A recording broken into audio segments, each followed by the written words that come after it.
ദൈവത്തിന് നന്ദി. പ്രിയമുള്ളവരെ, നിങ്ങൾ കേൾക്കുന്നത് നമ്മുടെ ദിവ്യനാഥ വൈദികരോട് സംസാരിക്കുന്നു എന്ന മരിയൻ സന്ദേശ ഗ്രന്ഥത്തിൻ്റെ വായനയാണ്. ഇന്ന് ദിവസം 39. ഈ സന്ദേശങ്ങൾ പരിശുദ്ധ അമ്മ ഫാദർ സ്റ്റെഫാനോ ഗോപി എന്ന വൈദികന് നൽകിയവയാണ്. അന്ത്യകാലഘട്ടത്തിലേക്ക് അമ്മ നൽകിയ ഈ സന്ദേശങ്ങൾ വൈദികർക്കെന്നതുപോലെ മറ്റെല്ലാവർക്കും ബാധകമാണ്. പരിശുദ്ധ അമ്മയുടെ സന്ദേശങ്ങൾ നിങ്ങൾക്ക് തുടർന്ന് ലഭിക്കണമെങ്കിൽ ദയവായി ഈ പേജ് സബ്സ്ക്രൈബ് ചെയ്യുക. അമ്മയുടെ ഈ സന്ദേശങ്ങളെ ഷെയർ ചെയ്ത് നമുക്കും സുവിശേഷവൽക്കരണ ദൗത്യത്തിൽ പങ്കാളികളാകാം. നിങ്ങളുടെ നിർദ്ദേശങ്ങളും അഭിപ്രായങ്ങളും ദയവായി കമൻറ്റ് ചെയ്യുക. ഞാൻ നിങ്ങൾക്ക് വേണ്ടി പ്രാർത്ഥിക്കുന്നു. നമുക്ക് വായനയിലേക്ക് പ്രവേശിക്കാം.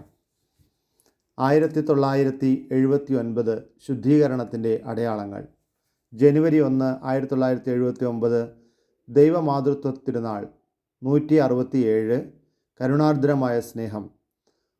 പ്രിയപുത്രരെ, പുതുവത്സരം ആരംഭിക്കുന്ന സമയത്ത് ഞാൻ നിങ്ങളുടെ സമീപത്തുണ്ട്.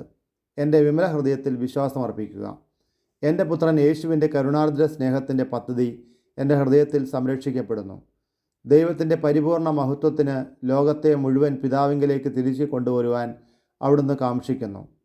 നാശത്തിൻ്റെ മാർഗത്തിലൂടെ മുന്നേറുകയാണെങ്കിലും ലോകം നഷ്ടപ്പെട്ടു പോയിട്ടില്ല. ഞാൻ നിങ്ങളോട് പല പ്രാവശ്യം മുൻകൂട്ടി പറഞ്ഞിട്ടുള്ള ഒരു ഞെരുക്കത്തിലൂടെ യേശുവിൻ്റെ കരുണാർദ്ര സ്നേഹത്തിൻ്റെ പ്രവർത്തനം വഴി അവസാനം ലോകം രക്ഷിക്കപ്പെടും. അവിടുന്ന് നിങ്ങളെ നിങ്ങളുടെ സ്വർഗീയ മാതാവിൻ്റെ പ്രവർത്തനത്തിന് ഫലമേൽപ്പിച്ചിരിക്കുകയാണ്. പാപം ഇപ്പോഴും ഭൂമിയെ മൂടിക്കളയുന്നു. വിദ്വേഷവും അക്രമവും എവിടെയും പൊട്ടിപ്പുറപ്പെടുന്നു. ഏറ്റവും ഹീനമായ കുറ്റകൃത്യങ്ങൾ ദിവസേന പ്രതികാരത്തിന് വേണ്ടി ദൈവത്തിന് മുൻപിൽ ഹാജരാക്കപ്പെടുന്നു. ദൈവത്തിൻ്റെ കരശക്തിയെ ഏവരും ബോധവാന്മാരായി തീരുന്ന ഒരു വർഷം നിങ്ങൾ ആരംഭിക്കാൻ പോകുന്നു. ആ തൃക്കരം ലോകത്തെ സഹായിക്കാൻ തൻ്റെ കരുണാർദ്ര സ്നേഹത്തിൻ്റെ ശക്തിയാൽ വിടർത്തപ്പെട്ടിരിക്കുന്നു. ആകയാൽ എൻ്റെ പുത്രന്മാരെ, നിങ്ങൾക്ക് സങ്കല്പിക്കാൻ കഴിയാത്ത സംഭവങ്ങൾക്ക് നിങ്ങൾ സാക്ഷിയാകും. നല്ലവരുടെ പ്രാർത്ഥനകളും നിരപരാധികളുടെ ദുഃഖങ്ങളും അനേകരുടെ അജ്ഞാത ക്ലേശങ്ങളും ലോകത്തെമ്പാടുമുള്ള അനേകം അർപ്പിതരുടെ കണ്ണീർ കണങ്ങളും അപേക്ഷകളും ഞാൻ ദർശിക്കുന്നു. എൻ്റെ അസാധാരണമായ ഇടപെടലിന് തിടുക്കം കൂട്ടുകയാണവർ. എൻ്റെ പ്രിയപുത്രിയായ തിരുസഭ ഇപ്പോൾ വലിയൊരു പരീക്ഷണത്തിൽ നിന്ന് പുറത്തു വരികയാണ്. കാരണം ഞാനും എൻ്റെ ശത്രുവും തമ്മിലുള്ള ഏറ്റുമുട്ടൽ സഭയുടെ മേൽത്തട്ട് വരെ എത്തിയിരിക്കുന്നു. സഭ സ്ഥാപിതമായിരിക്കുന്ന പാറയെ നശിപ്പിക്കുമോ എന്ന ഭയക്കത്തക്ക വിധം സാത്താൻ അതിൽ നുഴഞ്ഞു കയറാൻ ശ്രമിച്ചുകൊണ്ടിരിക്കുന്നു. എന്നാൽ അതിൽ നിന്ന് ഞാൻ അവനെ തടഞ്ഞു. പിശാച് താൻ ആക്രമിച്ചു വിജയം വരിച്ചുവെന്ന മൂഢസങ്കല്പത്തിലായിരുന്ന സമയം തന്നെ മാർപ്പാപ്പമാരായിരുന്ന പൗലോസ് 6-ൻ്റെയും ജോൺ പോൾ 1-ൻ്റെയും ആത്മാർപ്പണത്തിന് ശേഷം സഭയ്ക്ക് വേണ്ടി ഞാൻ ഒരുക്കിയവനും രൂപം കൊടുത്തവനുമായ മാർപ്പാപ്പയെ ദൈവത്തിൽ നിന്ന് ഞാൻ നേടിയെടുത്തു. എൻ്റെ ഈ മകൻ സ്വയം എൻ്റെ വിമല ഹൃദയത്തിനെ പ്രതിഷ്ഠിക്കുകയും സഭയെ അതിൻ്റെ മാതാവും രാജ്ഞിയുമായി എനിക്ക് സാഘോഷം സമർപ്പിക്കുകയും ചെയ്തിട്ടുണ്ട്. പരിശുദ്ധ പിതാവ് ജോൺ പോൾ 2 മാർപ്പാപ്പയുടെ വ്യക്തിത്വത്തിനും പ്രവർത്തനത്തിനും പ്രതിഫലിപ്പിക്കുന്ന എൻ്റെ മഹാപ്രകാശം ചുറ്റും വ്യാപരിക്കുന്ന ഇരുട്ടിനെ കൂടുതൽ ശോഭായമാനമാക്കും. എല്ലായിടത്തും അദ്ദേഹത്തെ അനുസരിക്കുക. എൻ്റെ വിമല ഹൃദയത്തിന് പ്രതിഷ്ഠിക്കപ്പെട്ടിരിക്കുന്ന വൈദ്യരെ, വിശ്വാസികളെ, നിങ്ങളെ പ്രതീക്ഷിച്ച് നിൽക്കുന്ന ഉഗ്രസമരം നടക്കാൻ പോകുന്ന ലോകത്തെ എല്ലാ ഭാഗത്തു നിന്നും ഞാൻ എൻ്റെ സൈന്യത്തെ രൂപീകരിക്കാൻ കൂട്ടിക്കൊണ്ടുവന്ന എൻ്റെ മക്കളെ, നിങ്ങളെല്ലാവരും മാർപ്പാപ്പയുടെ ചുറ്റും ഒരുമിച്ച് കൂടുക. നിങ്ങൾ എൻ്റെ ശക്തിയും എൻ്റെ അത്ഭുത പ്രകാശവും അണിയും. അദ്ദേഹത്തെ സ്നേഹിക്കുക, അദ്ദേഹത്തിന് വേണ്ടി പ്രാർത്ഥിക്കുക, അദ്ദേഹത്തെ ശ്രവിക്കുക, എല്ലാറ്റിലും അദ്ദേഹത്തെ അനുസരിക്കുക. എൻ്റെ ഹൃദയാഭിലാഷവും അദ്ദേഹത്തിൻ്റെ ഹിതവും അനുസരിച്ച് വൈദിക വേഷം ധരിക്കുന്നതിൽ പോലും അദ്ദേഹത്തെ അനുസരിക്കുക. ഇക്കാര്യത്തിൽ തൻ്റെ ഹിതമെന്താണെന്ന് അദ്ദേഹം നേരത്തെ വെളിപ്പെടുത്തി കഴിഞ്ഞു. വൈദിക വസ്ത്രം ധരിക്കുന്നത് കൊണ്ട് നിങ്ങളുടെ സഹവൈദികർ നിങ്ങളെ ചിലപ്പോഴെല്ലാം പരിഹസിക്കുകയാണെങ്കിൽ ആ സഹനം എനിക്ക് കാഴ്ചവെക്കുക. മാർപ്പാപ്പയിൽ ഒരു സുനിശ്ചിത വഴികാട്ടിയെ ലഭിച്ചിട്ടുള്ള ഈ തിരുസഭയ്ക്ക് വേണ്ടി എൻ്റെ സ്നേഹപദ്ധതി അനുസരിച്ച് ശുദ്ധീകരണ സമയം ഹ്രസ്വമാക്കപ്പെടും. അതിനാൽ ഇത് എൻ്റെ വിമല ഹൃദയത്തിൻ്റെ അപ്പസ്തോലരായ നിങ്ങളുടെ മണിക്കൂറാണ്. യേശുവിൻ്റെ സുവിശേഷം സധൈര്യം പ്രഘോഷിക്കുക, സത്യത്തെ സംരക്ഷിക്കുക, സഭയെ സ്നേഹിക്കുക, പാപത്തെ വർജിക്കുന്നതിനും പ്രസാദപരത്തിൽ ജീവിക്കുന്നതിനും ദൈവസ്നേഹത്തിലും ജീവിക്കുന്നതിനും എല്ലാവരെയും സഹായിക്കുക. പ്രാർത്ഥിക്കുക, സഹിക്കുക, പ്രായശ്ചിത്തം ചെയ്യുക. ജനുവരി 28, 1979 168 ആദ്യത്തെ അടയാളം ആശയക്കുഴപ്പം. പ്രിയപുത്രന്മാരെ, നിങ്ങൾ എൻ്റെ വിമല ഹൃദയത്തിൽ സങ്കേതം തേടുക. ക്രിസ്തുവിൻ്റെ മഹത്വപൂർണമായ രാജ്യസ്ഥാപനത്തിന് മുൻപ് വലിയ കഷ്ടതയുണ്ടാകും. അത് തിരുസഭയ്ക്കും ലോകത്തെയും ശുദ്ധീകരിക്കുകയും പൂർണ്ണമായ നവീകരണത്തിലേക്ക് അവയെ നയിക്കുകയും ചെയ്യും. യേശു തൻ്റെ മണവാട്ടിയായ സഭയെ ചൈതന്യവൽക്കരിക്കുന്ന കാരുണ്യ പ്രവൃത്തി ആരംഭിച്ചു കഴിഞ്ഞു. സഭയ്ക്ക് ശുദ്ധീകരണത്തിൻ്റെ സമയമായിരിക്കുന്നുവെന്ന് കാണിക്കുന്ന പല അടയാളങ്ങളും നിങ്ങൾക്ക് കാണാം. ഇവയിലൊന്നാണ് സഭയിൽ നിലനിൽക്കുന്ന ആശയക്കുഴപ്പം. ഇപ്പോഴാണ് കുഴപ്പം മൂർധന്യാവസ്ഥയിലെത്തിയിരിക്കുന്നത്. അതിൻ്റെ ഫലമായി സഭയിൽ വിശ്വാസ സത്യം, ആരാധനാക്രമം, ശിക്ഷണം എന്നീ തലങ്ങളിൽ അട്ടിമറി നടക്കുന്നു. എൻ്റെ പുത്രൻ വെളിപ്പെടുത്തിയിട്ടുള്ളവയും ദിവ്യവും അപ്രമാദവുമായ അധികാരത്താൽ സഭ ചിരസ്ഥായിയായി നിർവഹിച്ച സത്യങ്ങളും ഇക്കൂട്ടത്തിൽപ്പെട്ടിരിക്കുന്നു. ഈ സത്യങ്ങൾ ദൈവമെന്ന സനാതന സത്യം പോലെ മാറ്റമില്ലാത്തവയാണ്. ഇവയിൽ പലതും യഥാർത്ഥത്തിൽ അനിർവചനീയമായ രഹസ്യങ്ങളാണ്. മാനുഷിക ബുദ്ധി കൊണ്ട് ഇവയെ ഗ്രഹിക്കാൻ സാധ്യവുമല്ല. സഭയുടെ ഔദ്യോഗിക പഠനം വഴി എല്ലാ മനുഷ്യരിലുമായി ദൈവം വെളിപ്പെടുത്തിയ ഈ സത്യങ്ങൾ ദൈവത്തിലുള്ള ദൃഢവിശ്വാസത്തോടും എളിമയോടും കൂടെ മനുഷ്യർ അവ സ്വീകരിക്കണം. എന്നാൽ ഇപ്പോൾ എല്ലാ കാര്യങ്ങളും ദൈവ രഹസ്യങ്ങൾ പോലും അപഗ്രഹിക്കുന്നതിനും ഗ്രഹിക്കുന്നതിനും മനുഷ്യബുദ്ധിക്ക് ഗ്രാഹ്യമായ സത്യത്തിൻ്റെ അംശങ്ങൾ പോലും സ്വീകരിക്കുന്നതിനുമുള്ള സ്ഥിതി സംജാതമായിട്ടുണ്ട്. ദൈവമെന്ന രഹസ്യം പോലെ അനാവരണം ചെയ്യാമെന്നാണ് ചിലരുടെ ആശ. ബുദ്ധിക്ക് ഗ്രഹിക്കാൻ കഴിയാത്ത ഏത് സത്യവും തള്ളിക്കളയുന്നു. എല്ലാവർക്കും സ്വീകാര്യമാകുക എന്ന വ്യാജേന എല്ലാ ആവിഷ്കൃത സത്യങ്ങളും നവീനവും യുക്തിക്കനുസൃതമായ രീതിയിൽ ഉന്നയിക്കുന്നതുമായ ഒരു പ്രവണത കണ്ടുവരുന്നു. ഇനി വിശ്വാസം ഒട്ടും അവശേഷിച്ചിട്ടില്ല. ഇപ്രകാരം സത്യത്തിൽ മായം ചേർക്കപ്പെടുന്നു. അർത്ഥസത്യം ഏറ്റവും അപകടകരമായ വിധത്തിൽ പ്രചരിക്കപ്പെടുന്നു. നവീനവും ആധുനികവുമായ വിധം സത്യത്തെ ഗ്രഹിക്കേണ്ട രീതി എന്ന മട്ടിലാണ് പ്രചരണം.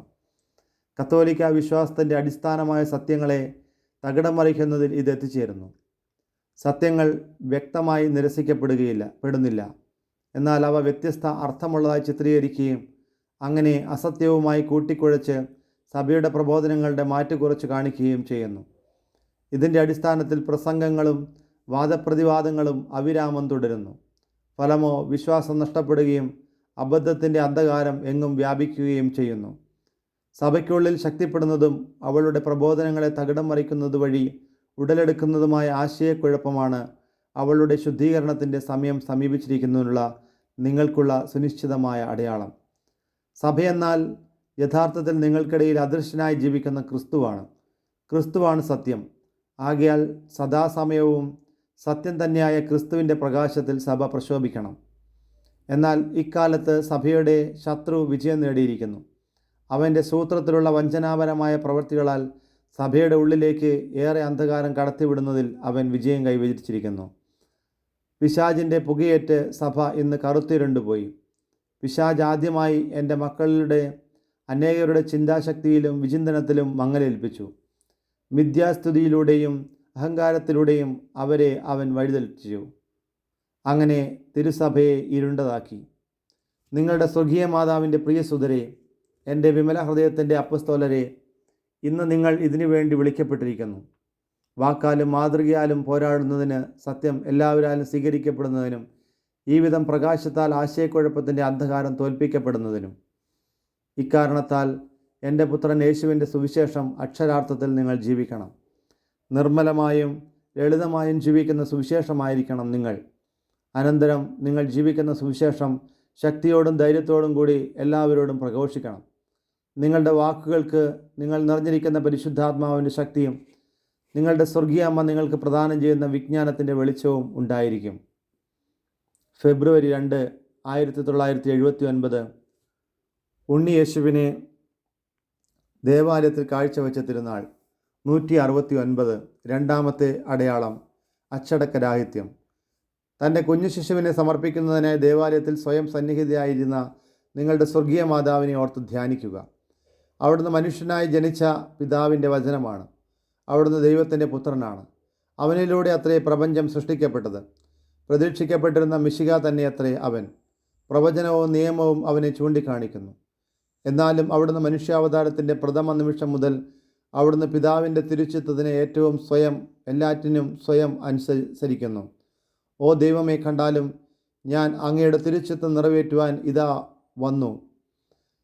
ജനന സമയം തുടങ്ങി അവിടുന്ന് നിയമത്തിൻ്റെ എല്ലാ നിബന്ധനകൾക്കും സ്വയം കീഴ്പ്പെടുന്നു.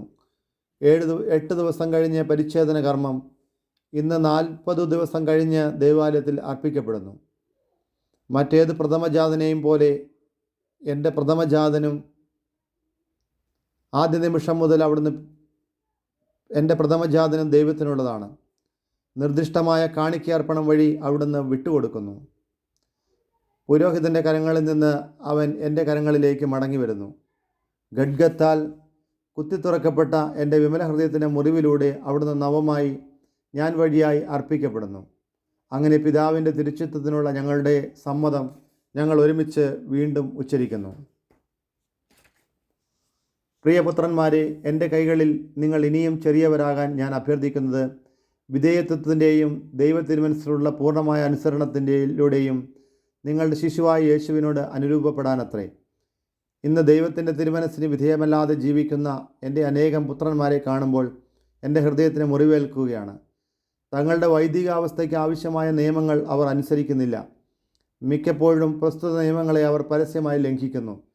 ഇപ്രകാരം അച്ചടക്ക രാഹിത്യം സഭയിലെങ്ങും വ്യാപിക്കുകയും അത് അവകളുടെ അച്ചപാടകരുടെ ഇടയിൽ പോലും ഇരകളെ കൊയ്തെടുക്കുകയും ചെയ്യുന്നു. എല്ലാ നിലയിലും, പ്രത്യേകിച്ച് പുരോഹിതരുടെ ഇടയിലെ ശിക്ഷണരാഹിത്യം ഇതത്രേ രണ്ടാമത്തെ അടയാളം. തിരുസഭ അവളുടെ ശുദ്ധീകരണ കർമ്മത്തിൻ്റെ അവസാന സമയത്ത് എത്തിക്കഴിഞ്ഞിരിക്കുന്നു എന്നാണ് ഈ അടയാളം സൂചിപ്പിക്കുന്നത്. അച്ചടക്കരാഹിത്യം ഒട്ടേറെ ദുഷ്ഫലങ്ങൾ ഉളവാക്കുന്നു. ദൈവത്തിരുമനസ്സിന് മനസ്സിൽ വിധേയത്വം ഇല്ലാതിരിക്കുക, സ്വന്തം ജീവിതാവസ്ഥ ആവശ്യപ്പെടുന്ന കർത്തവ്യങ്ങൾ നിറവേറ്റുന്നതിലുള്ള ഉപേക്ഷ, പ്രാർത്ഥിക്കുന്നതിനും നല്ല മാതൃക കാണിക്കുന്നതിനും വിശുദ്ധവും പ്രേക്ഷിതോന്മുഖമായ ജീവിതം നയിക്കുന്നതിനുള്ള കടമകളുടെ തിരസ്കരണം തുടങ്ങിയവയെല്ലാം അച്ചടക്ക ജീവിതം നയിക്കാത്തതിൻ്റെ അനന്തരഫലങ്ങളാണ്.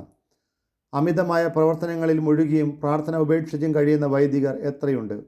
അവർ പതിവായി യാമപ്രാർത്ഥനകളും മൗനപ്രാർത്ഥനയും ഉപേക്ഷിക്കുന്നു. അവരുടെ പ്രാർത്ഥന ധിതിപ്പെട്ട് അർപ്പിക്കുന്ന ഒരു ദിവ്യപൂജയിൽ ഒതുങ്ങുന്നു. ഈ വിധത്തിൽ എൻ്റെ പ്രിയപ്പെട്ട മക്കൾക്ക് ഒരു ആന്തരിക ശൂന്യത ഉണ്ടാവുകയും അവർ ജീവിക്കുന്ന ചുറ്റുപാടുകളിലുണ്ടാക്കുന്ന അനേകം കെണികളെ അകറ്റുന്നതിന് വേണ്ട പ്രകാശവും ശക്തിയും അവർക്കില്ലാതാകുകയും ചെയ്യുന്നു. തന്നിമിത്തം അവർ ലോകത്തിൻ്റെ അരൂപിക്ക് ഇരകളായിത്തീരുന്നു. ലോകത്തിൻ്റെ ജീവിത രീതിയെ അവർ ആശ്ലേഷിക്കുന്നു. അതിൻ്റെ മൂല്യങ്ങളിൽ അവർ ആകൃഷ്ടരാകുന്നു. ലോകൈതികമായ സുഖഭോഗങ്ങളിൽ അവർ ഭോഗാസക്തരാകുന്നു. ലോകത്തിൻ്റെ പ്രചാരണ രീതികൾക്ക് അവർ സ്വയം വഴങ്ങിക്കൊടുക്കുന്നു. അവസാനം അതിൻ്റെ മനോഗതി തന്നെ അവർ സ്വീകരിക്കുകയും ചെയ്യുന്നു. ഇങ്ങനെ അവർ ലോകത്തിൻ്റെ അരൂപിയെ നീതീകരിക്കുകയും പ്രചരിപ്പിക്കുകയും ഒടുവിൽ അതിൻ്റെ ശുശ്രൂഷകരായി മാറുകയും ചെയ്യുന്നു. ഇത് പല വിശ്വാസികൾക്കും ഉതപ്പിന് കാരണമായിത്തീരും. വൈദിക ജീവിതത്തെ നിയന്ത്രിക്കുന്ന കാനോനിക നിയമങ്ങൾക്കെതിരെയുള്ള വർദ്ധിച്ചു വരുന്ന എതിർപ്പ് ഇവിടെ നിന്നും പൊട്ടിപ്പുറപ്പെടുന്നു. വിശുദ്ധമായ ബ്രഹ്മചര്യത്തിൻ്റെ കർത്തവ്യങ്ങൾക്കെതിരെ തുടരെ എതിർപ്പ് ഉന്നയിക്കപ്പെടുന്നു. ഈ ബ്രഹ്മചര്യം യേശു ആഗ്രഹിച്ചതും തിരുസഭ നിശ്ചയിച്ചതും ഈ ഇടയ്ക്ക് മാർപ്പാപ്പ വീണ്ടും ശക്തമായി ഊന്നിപ്പറഞ്ഞതും അത്രേ. ആരാധനാക്രമത്തിൻ്റെയും സഭാജീവിതത്തിൻ്റെയും നിയന്ത്രണത്തിനായി സഭ നിശ്ചയിച്ച് നൽകിയിട്ടുള്ള നിയമങ്ങൾ അനായാസം അവഗണിക്കുന്നതിനുള്ള കാരണവും അച്ചടക്കമില്ലായ്മ തന്നെ. ഇന്ന് ഓരോരുത്തരും സ്വന്തം അഭിരുചികളും തിരഞ്ഞെടുപ്പിനനുസരിച്ച് ജീവിക്കാൻ ഇഷ്ടപ്പെടുന്നു. വൈദികർ വൈദിക വസ്ത്രം ധരിക്കണമെന്നതുള്ള പോലുള്ള സഭാ നിയമങ്ങൾ പരിശുദ്ധ പിതാവ് വീണ്ടും തറപ്പിച്ച് പറയുന്ന ഈ നിർദ്ദേശങ്ങൾ എത്ര ദുർമാതൃകാപരമായാണ് ലംഘിക്കപ്പെടുന്നത്. കഷ്ടം, ഈ നിർദ്ദേശങ്ങൾ തള്ളിക്കളയാൻ ആദ്യം ഒരുമ്പിടുന്നത് അജപാലകർ തന്നെയാണ്. അവരുടെ ദുർമാതൃക സഭയുടെ എല്ലാ തലങ്ങളിലും ശിക്ഷണരാഹിത്യത്തെ വർദ്ധിപ്പിക്കുന്നു. സഭ മുഴുവനിലും വ്യാപിക്കുന്ന ഈ ക്രമക്കേട് അവളുടെ ശുദ്ധീകരണത്തിൻ്റെ അന്തിമ സമയമായെന്ന് വ്യക്തമായി നിങ്ങൾക്ക് കാണിച്ചു തരുന്നു. നിങ്ങളുടെ സ്വർഗീയ മാതാവിൻ്റെ പ്രിയ സുതരെ, എൻ്റെ വിമല ഹൃദയ പ്രകാശത്തിൻ്റെ പ്രേക്ഷിതന്മാരെ, നിങ്ങൾ എന്താണ് ചെയ്യേണ്ടത്? വെറും പുഞ്ചി കുഞ്ഞുങ്ങളെപ്പോലെ ഞാൻ നിങ്ങളെ വഹിച്ചു കൊണ്ടുപോകുന്നതിന് നിങ്ങൾ എന്നെ അനുവദിക്കുക. അപ്പോൾ ഞാൻ നിങ്ങളുടെ പിതാവിൻ്റെ തിരുച്ചിത്തത്തോട് പൂർണ്ണമായും വിധേയമുള്ളവരായി നിങ്ങളെ തീർക്കും. ഇപ്രകാരം സഭാ നിയമങ്ങളുള്ള പൂർണ്ണമായ അനുസരണത്തിൻ്റെ ഉത്തമ മാതൃക നിങ്ങൾ മറ്റുള്ളവർക്ക് നൽകും. നിങ്ങളുടെ സ്വർഗീയ മാതാവിന് തൻ്റെ വീട്ടിൽ പൂർണ്ണമായ ക്രമം പുനഃസ്ഥാപിക്കുന്നതിന് നിങ്ങളെ ഉപാധികളാക്കാൻ കഴിയും. അങ്ങനെ പീഡനത്തിന് ശേഷം അവളുടെ വിമല ഹൃദയം സഭയിൽ വിജയശ്രീലാളിതമായി പ്രശോഭിക്കും. പ്രിയമുള്ളവരെ, ഇന്നത്തെ ഈ വായന അവസാനിക്കുമ്പോൾ ദൈവത്തിന് നന്ദി പറയുന്നു. കർത്താവിൻ്റെ വലിയ കരുണയാണ് ഈ ദിവസവും നമ്മളെ കരം പിടിച്ചു കൊണ്ടുവന്നത്. നമ്മുടെ യോഗ്യതകളല്ല, കർത്താവിൻ്റെ കരുണയാണ് ഇതെല്ലാം കേൾക്കുവാനും ഈ കാര്യങ്ങളെക്കുറിച്ച് മനസ്സിലാക്കുവാനും ഇവയെ അറിയുവാനും നമ്മളെ ശക്തിപ്പെടുത്തുന്നത്. പരിശുദ്ധ അമ്മയുടെ വിമല ഹൃദയം നമ്മെ എത്രമാത്രം സ്നേഹിക്കുന്നു എന്നതിൻ്റെ തെളിവാണിത്. അമ്മയോടൊപ്പം നമുക്ക് ഈശോയ്ക്ക് വേണ്ടി പ്രവർത്തിക്കാം. നമ്മൾ കഴിയുന്നത്ര ആളുകൾക്കിടയിലേക്ക് ഈ സന്ദേശങ്ങൾ പകരുവാൻ ശ്രമിക്കുക. നിങ്ങളുടെ എല്ലാ നല്ല ഉദ്യമങ്ങളെയും കർത്താവ് അനുഗ്രഹിക്കട്ടെ.